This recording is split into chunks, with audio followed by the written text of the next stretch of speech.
শুভ রাধা অষ্টমী। আজকে দেখতে পাচ্ছ সবার বাড়িতে বাড়িতেই পুজো হবে, সবাই খুব ব্যস্ত, তার মধ্যে আমিও।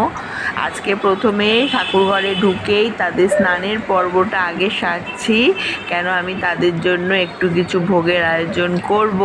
এবার সব কিছু করে স্নান করাতে গেলে অনেক বেলা হয়ে যাবে, সেই জন্য আগে স্নান করিয়ে তাদেরকে সুন্দর করে সাজাবো, এই প্ল্যানিং করেই আছি। তাই আগে স্নানটা সেরে নিচ্ছি।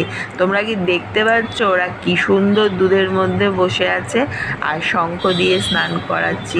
তোমরাও কিন্তু শঙ্খ দিয়েই স্নান করাবে, কেননা শ্রীকৃষ্ণকে রাধারানীকে শঙ্খ দিয়ে স্নান করালে ওনারা খুব খুশি হন। এইটুকু, এর থেকে বেশি কিছু জানি না।